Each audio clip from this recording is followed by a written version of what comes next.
Janasena party ప్రజాస్వామ్యానికి విలువనిస్తుంది. Party నిర్మాణంలో అంతర్గత ప్రజాస్వామ్యాన్ని బలంగా ఆచరించే విధానం పవన్ కళ్యాణ్ కే సాధ్యమని జనసేన నిర్మాణ సారథుల సమాచార సేకరణల కమిటీ కేంద్ర కార్యాలయ సమన్వయకర్త డాక్టర్ సందీప్ పంచకర్ల అన్నారు.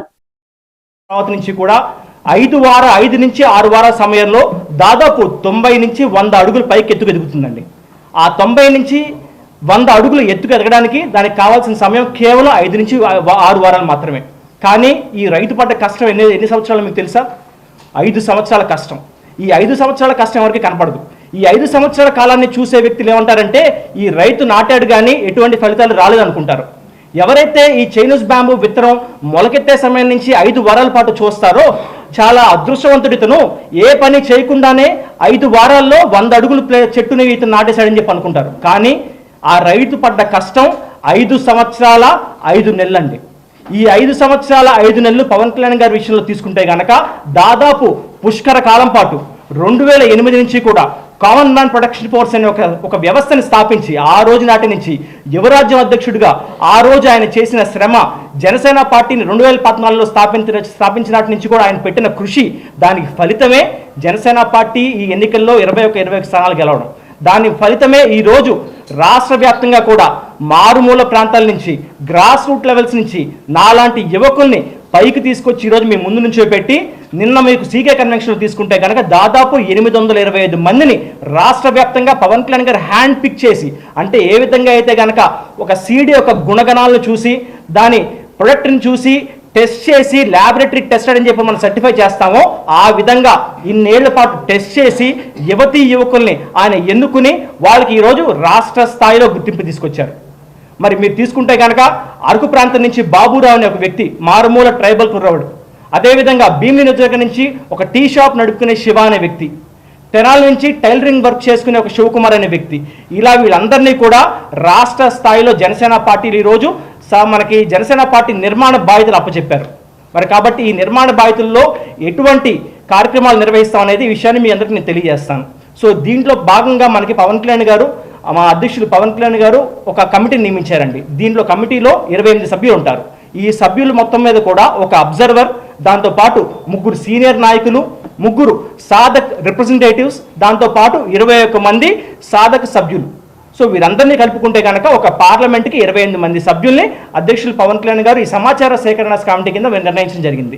సో మన రాష్ట్రంలో ఉన్న 25 పార్లమెంట్లు కూడా ఈ కమిటీ ఆల్రెడీ నిన్న రాత్రికే చేరుకుంది. ఈ రోజు ఉదయం నుంచి అంటే జూన్ 29 నాటి నుంచి కూడా 5 రోజుల పాటు ఈ కమిటీ వాళ్ళ కార్యక్రమాన్ని పూర్తిగా విధి విధానాలతో పాటు నడుపుతూ ఉంటారనమాట. సో ఈ కమిటీలో ఎవరైతే ఉన్నారో ప్రతి ఒక్క వ్యక్తి కూడా సమాన గౌరవంతో వారందరూ కూడా మన కార్యక్రమాలు పాల్గొంటారు. సో వీళ్ళు 5 రోజుల్లో చేయవలసింది ఏంటంటే డే 1 ఈరోజు కాన్స్టిట్యున్సీ యొక్క హెడ్ క్వార్టర్స్కి వెళ్ళడం, ఒక వెన్యూని సెలెక్ట్ చేసుకోవడం, అక్కడ జనసేన పార్టీ యొక్క ముఖ్య నాయకులందరినీ పిలవడం, మనం ఈ 5 రోజుల పాటు చేసే ప్రక్రియని చాలా క్లియర్ కట్గా ఎక్స్ప్లెయిన్ చేయడం. దాంతోపాటు మధ్యాహ్నం నుంచి కూడా ఆ పార్లమెంట్లో ఉన్న కాన్స్టిట్యున్సీలు ఏవైతే ఉంటాయో 7 కాన్స్టిట్యున్సీలు ఉంటాయో 7 కాన్స్టిట్యున్సీలు కూడా పర్యటించి జనసేన పార్టీ నిర్మాణంలో భాగం కావాలనుకున్న వాళ్ళు, జనసేన పార్టీ కమిటీల్లో ఎవరైతే భాగం అవ్వాలనుకుంటున్నారో మీ అందరి దగ్గర నుంచి కూడా సమాన అవకాశం కలిగిస్తూ అప్లికేషన్స్ మేము తీసుకుంటున్నాం అనే విషయాన్ని తెలియజేయడం. రేపు డే 2 ఉదయం 10 నుంచి కూడా మధ్యాహ్నం 2 గంటల వరకు ఈ అప్లికేషన్ తీసుకునే ప్రక్రియను ప్రారంభిస్తారండి. సో ఈ అప్లికేషన్ ప్రక్రియలో ఒక వెల్కమ్, ఒక రిసెప్షన్ డెస్క్ ఉంటుంది. దానంతరం ఒక 3 డెస్కుల్లో సీనియర్ నాయకులు మరియు సీనియర్ సాధకులు మరియు సాధక సభ్యులందరూ కూడా కూర్చుని ఉంటారు. మరియు ఒక అబ్జర్వర్ డెస్క్ ఉంటుందన్నమాట. సో దీంట్లో మేము ఇచ్చే అప్లికేషన్ ఏదైతే ఉంటుందో ఆ అప్లికేషన్ తీసుకుని దాంట్లో ఉన్న వివరాలన్నీ కూడా వారు ఏ స్థాయిలో పనిచేయాలనుకుంటున్నారు, ఏ వింగ్లో పనిచేయాలనుకుంటున్నారు అనే విషయాన్ని మెన్షన్ చేస్తూ దానికి అదనంగా వారి దగ్గర జనసేన పార్టీకి కానీ మరి ఏ ఇతర పార్టీలకు కానీ కష్టపడిన విషయాలు ఉంటూ వివరాలు, ఫోటోలు ఉంటే కనుక వాటికి జత చేసి పూర్తి అప్లికేషన్ని ఫిల్ చేసి మాకు మా ఏదైతే ఈ అబ్జర్వేషన్ కమిటీ ఉంటుందో అబ్జర్వర్కి హ్యాండ్ ఓవర్ చేయడం జరుగుతుంది. దీంట్లో మేము ఎంత ట్రాన్స్పరెంట్గా ఉన్నామంటే ఎలా అయితే ఒక ఎలక్షన్ ఎఫిడవిట్లో మీ పైన ఏమైనా కేసులు ఉన్నాయా అని అడుగుతారో ఆ విషయాల్ని కూడా ఎవరైతే దరఖాస్తుదారులు ఉంటారో వారు దాంట్లో మీ పైన ఏదైనా కేసులు ఉన్నాయా, ఉంటే ఎటువంటి కేసులు ఉన్నాయనే విషయాన్ని కూడా అధ్యక్షులు పవన్ కళ్యాణ్ గారు చాలా కూలంకషంగా తీసుకోబోతున్నారు. నాకు తెలిసి రాజకీయ చరిత్రలో, దేశ రాజకీయ చరిత్రలో ఇలాంటి ఒక ప్రక్రియ ఏ రాజకీయ పార్టీ కూడా పెట్టి ఉండదండి.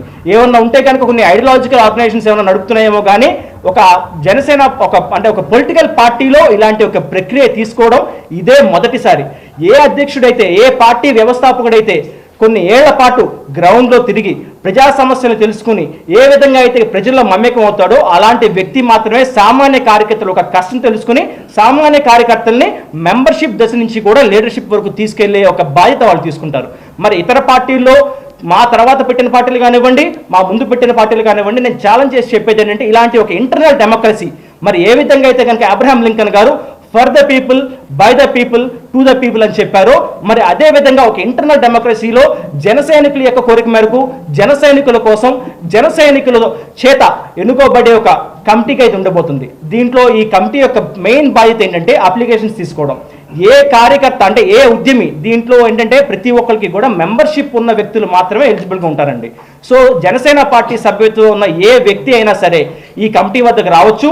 వారు ఏ స్థాయిలో పనిచేయాలి అనుకుంటున్నారో ఆ విషయాన్ని క్లియర్గా రాసి అబ్జర్వర్కి ఇవ్వచ్చు. సో దీంట్లో ఉన్న వ్యక్తులకు ఎటువంటి కూడా షరతులు ఉండవు. కానీ పూర్తిగా ఏదైతే కమిటీ ఉంటుందో కమిటీ బాధ్యత ఏంటంటే పవన్ కళ్యాణ్ గారి ఈ committee will be the eyes and ears of Pawan Kalyan గారు. సో ఇచ్చే ప్రతి మాట కూడా పవన్ కళ్యాణ్ గారికి చేరవేస్తారు, చూసే ప్రతి విషయాన్ని కూడా పవన్ కళ్యాణ్ గారికి చేరవేస్తారు.